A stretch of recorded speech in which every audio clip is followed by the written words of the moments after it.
So it's Monday afternoon, the kids are sleeping. This morning was crazy because I had a lot of catch up on housework to do because on the weekends I just kind of relax and not do the deep cleaning that I would typically do during the weekday. So I was running around crazy so I could sit down and talk with you guys about my weekend. This weekend on Saturday, I dropped off the kids with my friend Jenny and I had a date night with my husband. Like, it was so needed and so great. One of our biggest struggles in our marriage is the fact that we typically put our kids and our work schedule in front of our marriage, and that is such a huge no-no. We believe that it needs to be God first, marriage second, kids third. And the reason for that is because as our kids get older, they're going to base their opinions and thoughts on what a healthy marriage should be like on our marriage. And if they just see mom and dad like barely interacting with each other, arguing, snipping at each other, passing each other in the kitchen, like, oh, what do you want for breakfast? Eggs, like that, they're going to think that that's healthy and they think that's okay. And it's not okay. I want my kids to see two, people in love and happy to be around each other and encouraging each other and always being there for each other, communicating with each other. And those date nights are crucial for that. We also believe that in 50 years, your kids are going to be off doing their own thing. Like, they're going to be married, having their own kids, and in college, and their work. So it's just going to be you and your husband. Then what? Like, you don't have kids to distract you with. Like, I don't want 50 years to come, and I'm looking at Zach like, I don't even know you anymore. Like, I want to be in love with Zach like I am now 50 years from now. And that's my personal goal for each day, is to strive to be a really good wife and a really good person and a really good mom for my kids to just like, this is what a marriage needs to be, like a loving, communicative,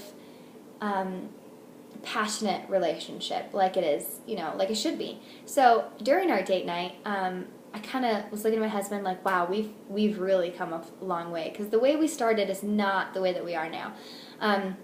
We met in Florida at church. We were both in a worship band. He was our lead guitarist and our male vocalist, and I was one of the female vocalists. For like 3 months of our relationship, like we didn't really talk to each other. Like we just saw each other at band practice. Hey, how are you? How's work? Good, great, move on. And I think the reason why is because we were focused on what was going on in our lives. I was in a relationship at the time, and it wasn't a good one. We were both really toxic for each other, and I just was so focused on that I didn't even see that my forever was in front of me. And Zach had, work to deal with, and it was really stressful for him, so he didn't really see me as a potential or his potential forever either. So I broke it off with my ex, and I think Zach physically saw that was weighing on my heart, and he saw the wear and tear it was doing to my body, and he pulled me aside, and he was like, can I pray for you? Something's going on. Can we talk about it? And we did. And he gave me his number, and he's like, if you need anything, just text me, let me know. So a couple weeks go by, and we're talking, we're becoming closer, and we're becoming really good friends. And I can't tell you the moment I fell in love with him, because it was like one morning I woke up and I felt like I had loved this man my whole life. And I felt like I knew this person my whole life. He had become my best friend, my soulmate, everything that I wanted in a person to be with forever. Just that was my person. And 4 months into our actual relationship, because he did confess to me that he had feelings for me, I had feelings for him, we ended up getting pregnant. We did have premarital sex. Am I looking forward to the day that my kids understand math and how long it takes to make a baby? I'm not, because I'm going to have to humble myself and tell them, this is what we did, but this is what I don't want you to do. Like, I'm going to feel kind of like a hypocrite, because I don't want my kids to do what we did. I want my kids to save themselves for that one person that God made for them. I want them to save themselves heartache that I went through and that Zach went through. I feel that God makes one person for you in your lifetime, and I feel that I want my kids to wait for that person that God made just for them, so they can give their whole soul and their whole being to that one person without looking back saying, oh man, I really wish I hadn't, done that with so-and-so, and I wish I could have saved myself just for you. So yeah, that day is not going to be a very good day for me and Zach, because we're going to have to really humble ourselves in front of our children. we ended up getting married, not because we were pregnant. We got married so soon because we were pregnant. I feel like if we had not gotten pregnant, we would have still been married. We probably would have waited, but we did get pregnant, and a month later after we found out we were pregnant, we did get married. But when we got married, Zach was already stationed in Washington. He had left like 2 weeks after he found out we were pregnant to Washington. And the Air Force states that in order to get new orders, you have to be on duty for 12 months. No ifs, ands, or buts. So I tried to apply to PCS up to Washington, to move to Washington.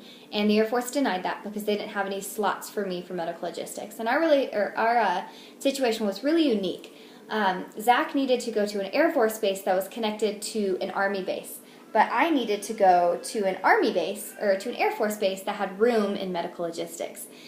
That limits us to 4 bases in the United States: Alaska, Washington, Colorado, and North Carolina. Washington already told me no.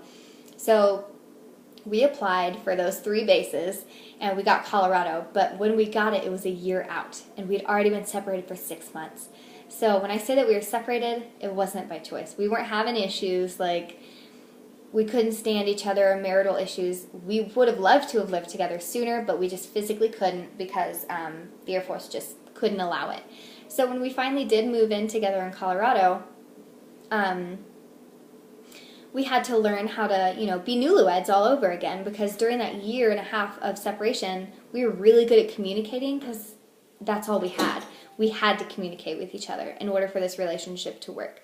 We moved in together, and it was a whole new different set of struggles that we had to go through because it was living with another person. We had to get used to those little quirks that people have that maybe you don't like leaving the toilet seat up or maybe snoring or something like that. So, we had those typical struggles.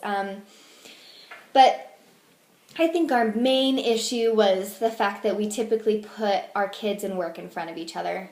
And we really, really took a blow with that because we were bickering a lot and we were fighting a lot. And I feel like Nathaniel was kind of feeling that vibe and he was having a hard time. So that date night was just such a really good reminder to hey, we need to put each other first and we need to be in love. And I've just been so much happier since then, and I enjoy seeing my husband when he comes home now, not oh, great, here, hold Sophia, I need to use the bathroom. It's just such a weight lifted since we had that date night, and I'm so excited to have this journey with my husband. So that's our story. It's not the Hollywood story. It's not maybe the perfect story, but I feel like God took something that could have been really bad and made it into something very beautiful. I wouldn't change it for the world. It's not great the way that we did, the way that we started out, but it's our relationship and it's perfect for us. So I hope you guys enjoyed my video. Comment below about your guys' story and how you guys met your significant others and your struggles that you guys had to overcome and whatnot. So, and also add me on Facebook and Instagram. My username is Veronica R. Miller, all lowercase.